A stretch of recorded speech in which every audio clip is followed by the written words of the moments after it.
This is Bobby Craig again with another video lecture on Chapter 35, Giuseppe Verdi, La Traviata, Act 1. This particular selection from Act 1 is called Folly. Um, you can see this was composed in 1853, so middle of the 1800s, but at this point opera had become a staple of social life.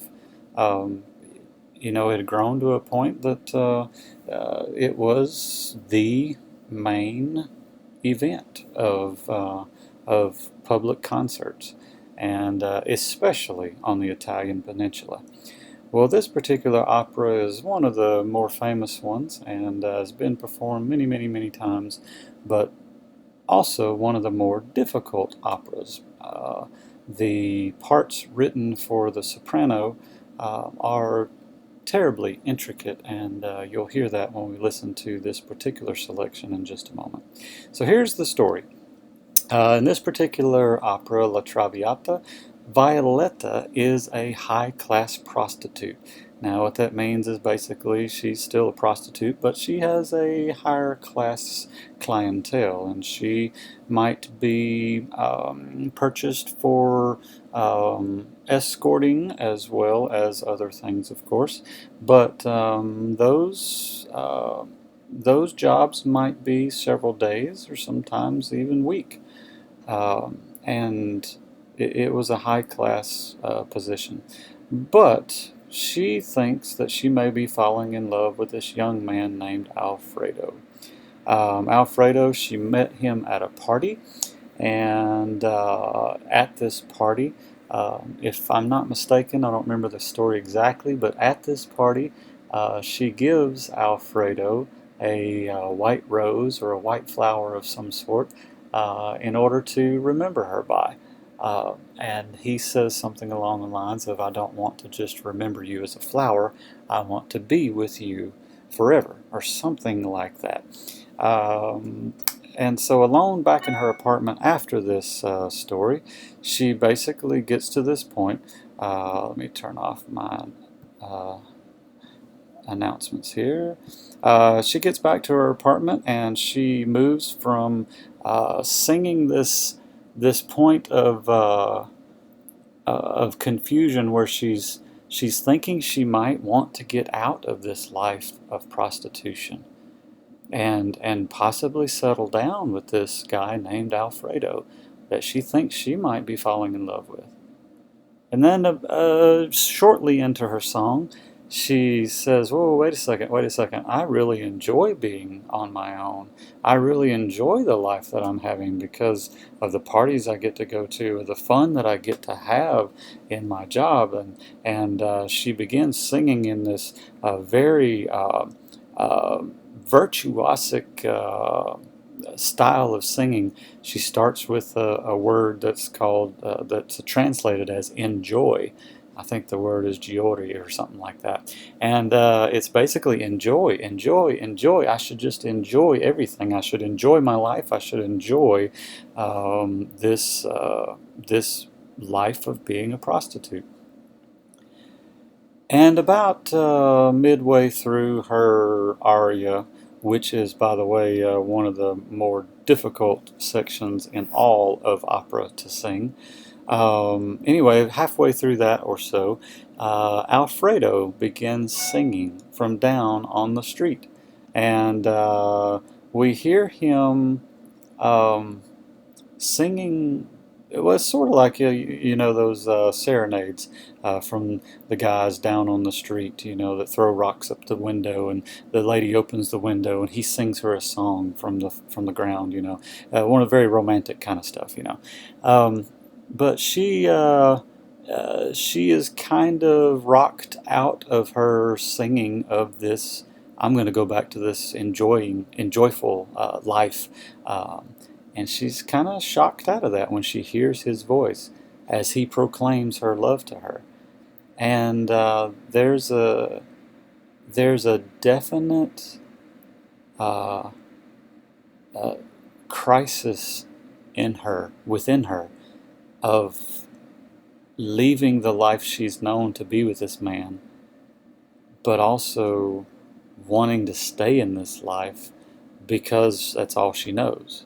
And the joy that comes with that. She knows this joy, but she doesn't really know what she's going to get if she goes to be with Alfredo.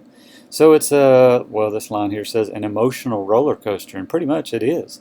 She's going back and forth and back and forth and back and forth, and uh, in some of the operas, Alfredo doesn't enter. He sings his entire aria from outside, from off stage. We don't even see Alfredo in this scene. Now, there have been some contemporary, I guess, interpretations of this opera, and the one we're going to watch is a very modern interpretation, actually using one of the most famous sopranos to ever sing this role, and you'll see why when we get there. Now, one of the difficulties that Verdi adds into this the story here is that Violetta has already contracted, I can't remember what they call it, the sickness or something, but basically it's tuberculosis. And she knows that her time is limited, which adds another dimension to the choice she has between choosing Alfredo or choosing this life of luxury.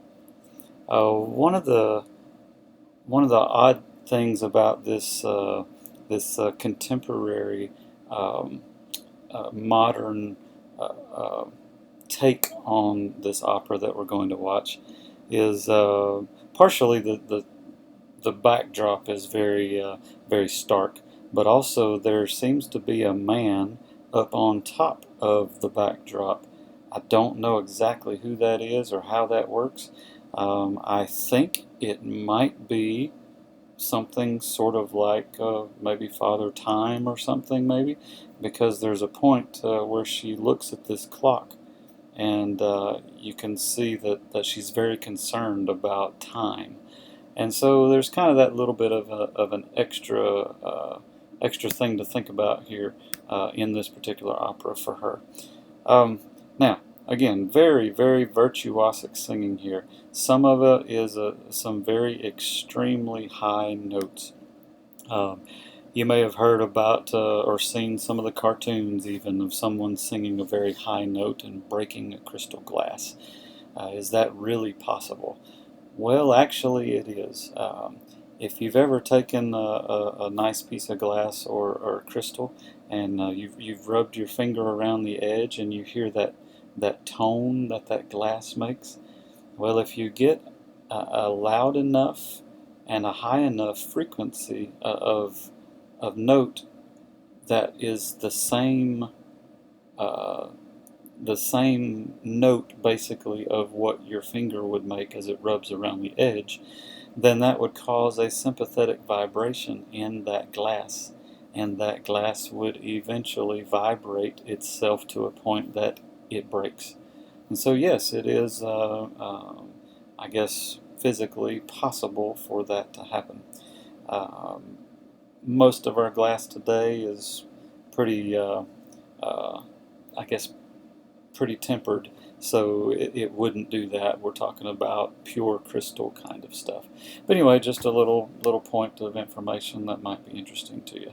Let's look through here, make sure. Uh, Now, the couple types of singing that she does, particularly, she has this declamatory style of singing. At the very beginning, you can see she's very syllabic in what she sings. Remember, that's one syllable per note, and so she's very declamatory in what she's singing. We get to this middle section where she's singing in joy, where she's talking about going and continuing in this life of her high society, and it's a very virtuosic kind of singing. And then when Alfredo comes in, it's a very lyrical type of singing, and he's very fluid in how he's singing. You almost even uh, hear his voice almost twice as long as others. Which, by the way, here is a picture from the version of the opera we're going to see. You see, actually, here's Alfredo right here, and you can see this rose that she's carrying in her dress. I think she gives that away to him at some point. Her name is Anna Netrebko. Anyway, those three, listen for those three different styles of singing in this. Um, just for interesting sake, if anybody has seen the old movie with Julia Roberts and Richard Gere called Pretty Woman, the basic structure of the story very similar. Julia Roberts is a prostitute.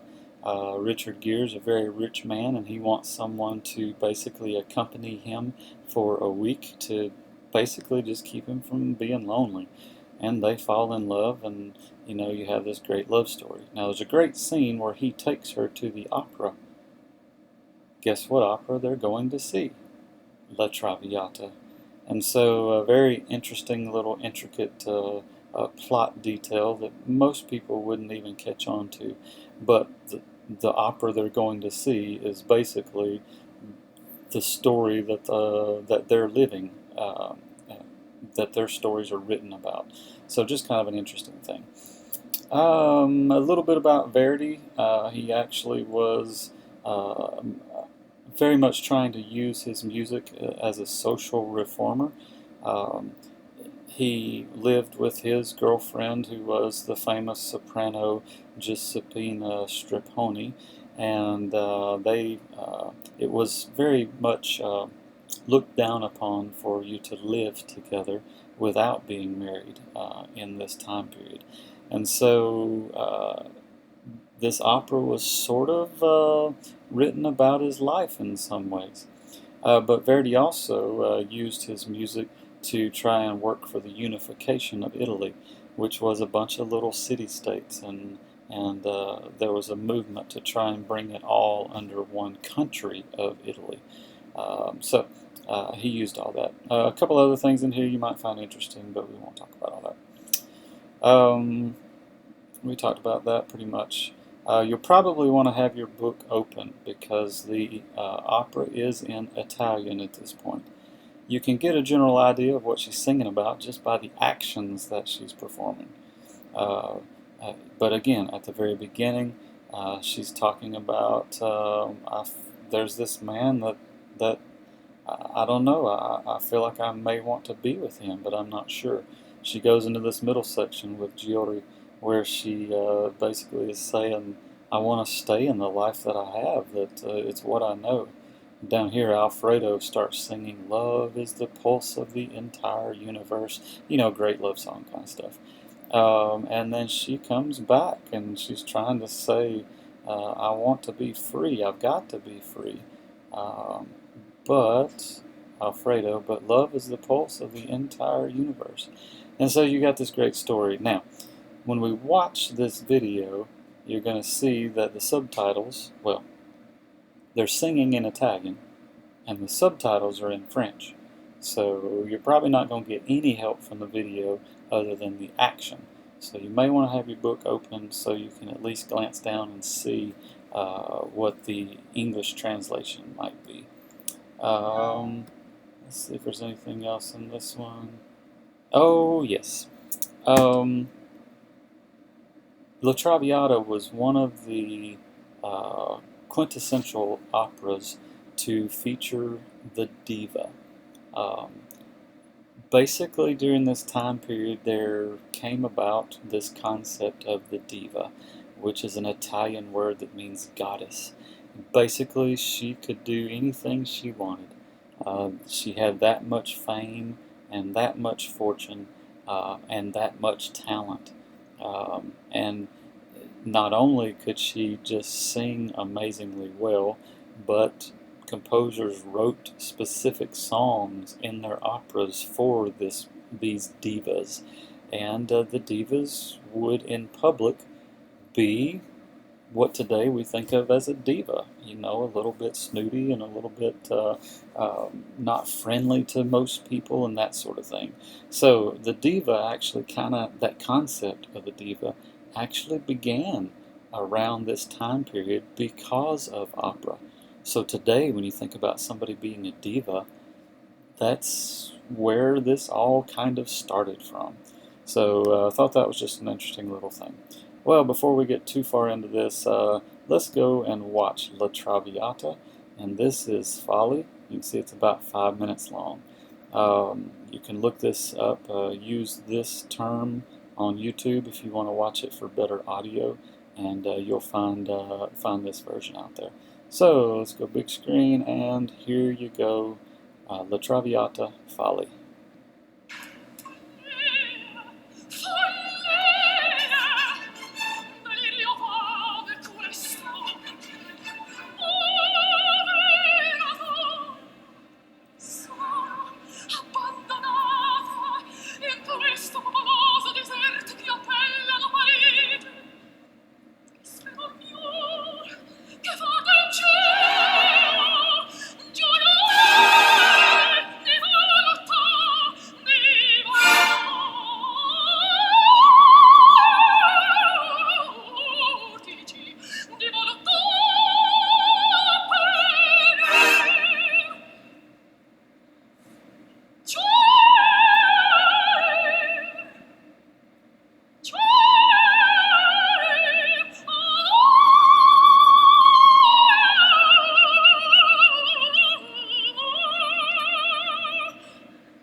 So there you have La Traviata and Folly, sung very, very well by that soprano. In the next opera we'll listen to, we'll hear some very significant differences. So make sure you stay tuned for chapter 36, Richard Wagner and the Valkyrie.